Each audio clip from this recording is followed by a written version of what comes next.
Pemirsa, siswa tolak ratusan paket menu makan bergizi gratis di Bulukumba, Sulawesi Selatan. Makanan dengan menu nasi goreng itu diduga basi dan tidak layak dikonsumsi.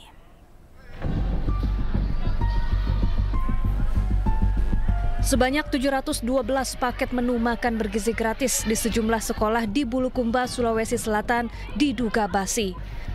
Makanan berupa nasi goreng merah dan nasi goreng kecap ini tampak berair dan beraroma tak sedap. Para siswa pun kompak menolak menu yang dibagikan. Pemda setempat bersama polisi dan pihak Satuan Pelayanan Pemenuhan Gizi atau SPPG turun langsung mengecek dapur umum yang menyuplai makanan. Mereka menyatakan akan mengevaluasi penyedia makanan.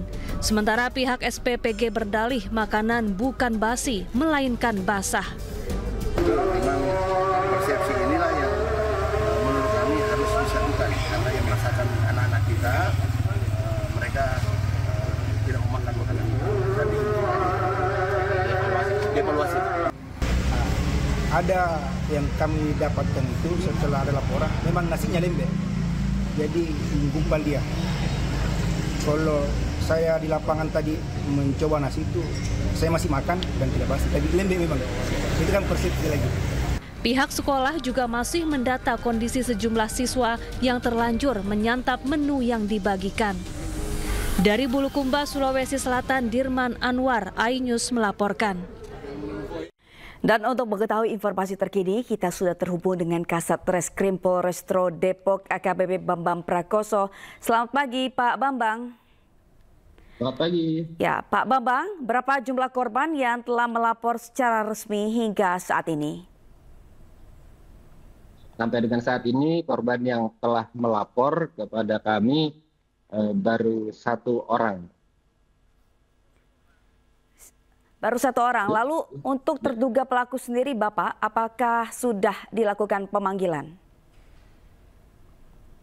Kami sementara melakukan pengumpulan keterangan supaya jelas dulu peristiwanya seperti apa.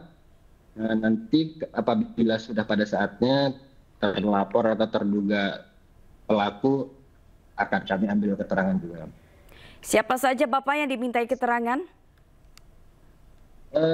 Karena kami terima itu tanggal 22 ya.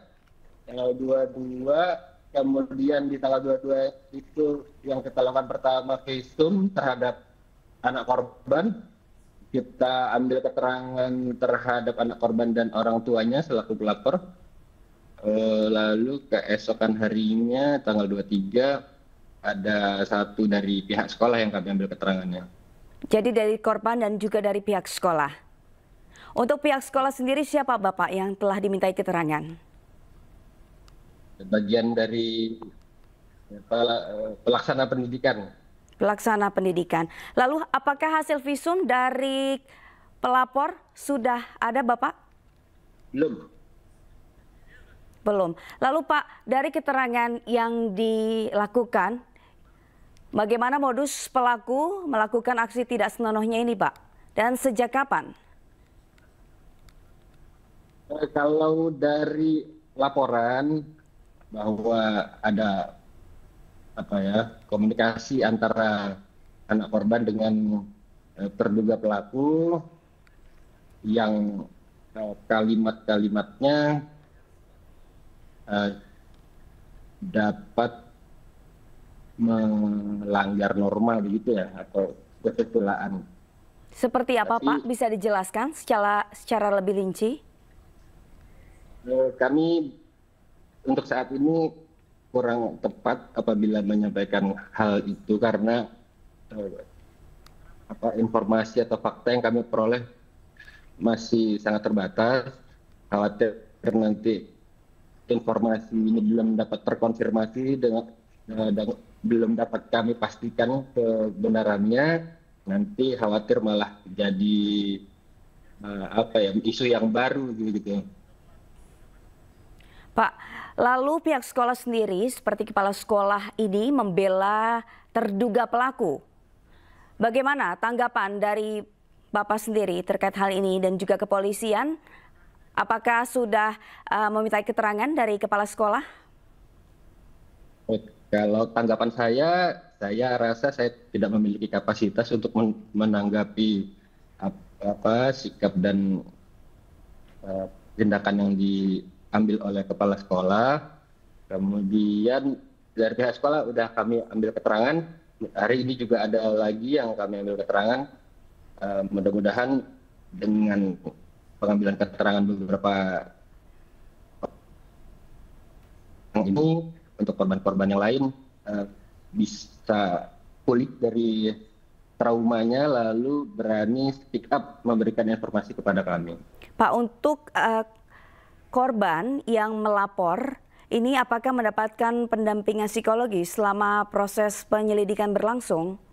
Ya, tentu saja. Kami pada kesempatan pertama unit PPA yang dengan mitranya dari unit PPA Kota Depok selalu mendampingi korban. Pendampingan ini dalam hal bagaimana merawat atau memulihkan kondisi psikologis atau traumanya korban ini supaya tidak berlama-lama pada situasi terpuruk itu, begitu.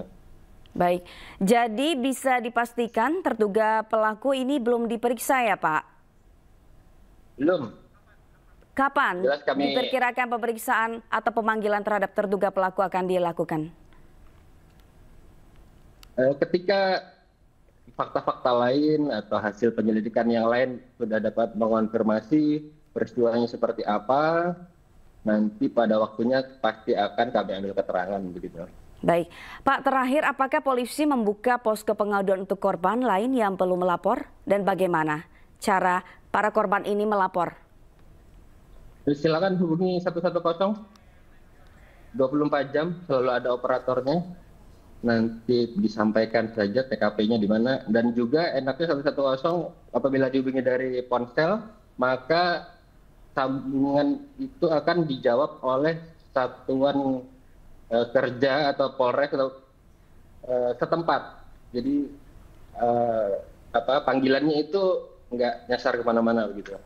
Baik, terima kasih AKBP Bambang Prakoso Kasat Reskrim Polres Metro Depok untuk perbincangan kita hari ini. Selamat bertugas kembali, Bapak. Pemirsa, pasangan suami istri pelaku hubungan seks menyimpang di Kampar Riau ditangkap polisi. Kedua pelaku kerap mengajak anak perempuannya berhubungan badan dan mengancam korban jika menolak hasrat bejat mereka.